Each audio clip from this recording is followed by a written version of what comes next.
മുസ്ലിം ലീഗിനും വിജയിപ്പിക്കാൻ സാധിച്ചു എന്നതാണ് സജി ചെറിയാൻ പറഞ്ഞു ഉദ്ദേശിച്ചത്. പക്ഷേ പറഞ്ഞു കുടുങ്ങിയെന്ന് പറഞ്ഞത് അത് പേരിലേക്ക് അദ്ദേഹം മാറ്റി. അവിടെയാണ് കുഴപ്പം സംഭവിച്ചത്. അതല്ലാതെ കാസർഗോഡിനെയും മലപ്പുറത്തെയും കൂടി പറയുമ്പോൾ മലപ്പുറത്തെ മാത്രം എടുത്ത് ഒരു വെള്ളാപ്പള്ളി നടേശൻ്റെ ലൈനാണ്, ഒരു സംഘി സജിയാണ് എന്ന മട്ടിലുള്ള ആക്ഷേപം ശരിയല്ല എന്നുള്ളതാണ് എൻ്റെ ടേക്ക് ഈ വിഷയത്തിൽ.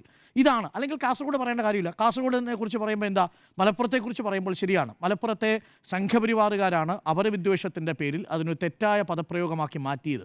പക്ഷേ കാസർഗോഡിനെ കുറിച്ച് പറയുന്നുണ്ട്. കാസർഗോഡ് നഗരസഭയിൽ 12 പേര് BJP-ക്കാരാണ് ജനിച്ചത്. അതാണ് പറയുന്നത്.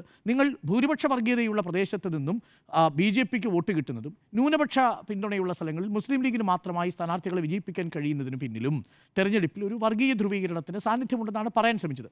അത് പേരിലേക്ക് വന്നതുകൊണ്ടാണ് ഈ അപകടമുണ്ടായതെന്നാണ് ഇതിലെ വാസ്തവമായി ഞാൻ മനസ്സിലാക്കുന്നത്. അതല്ലാതെ സജി ചെറിയാനെ അതിനും അപ്പുറത്തേക്ക് കടന്ന് സംഘി ചെറിയാൻ എന്ന മട്ടിലൊക്കെ ആക്ഷേപം നടത്തുന്നത് ഒരിക്കലും ശരിയായ രീതിയല്ല. അത് വസ്തുതയ്ക്ക് നിരക്കാത്തതാണ് എന്ന് ഞാൻ ആദ്യമേ പറയുന്നു. ഒന്ന്.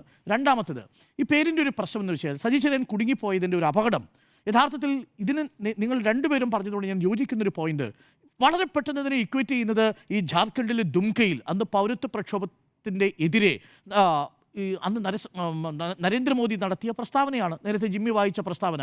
വേഷം കണ്ടാൽ അവരെ തിരിച്ചറിയാം എന്ന് പറയുന്നതും പേര് കണ്ടാൽ അവരെ തിരിച്ചറിയാമെന്ന് പറയുന്നതുമൊക്കെ ആ അർത്ഥത്തിൽ ന്യൂനപക്ഷ വിരുദ്ധമായൊരു സ്റ്റേറ്റ്മെൻറ്റാണ്. അത് സജി ചെറിയാൻ ഓർമ്മിക്കാതെ പോയി. അത് തന്നെയാണ് ഭരണഘടനയുടെ കാര്യത്തിലും അദ്ദേഹത്തിന് സംഭവിച്ചത്.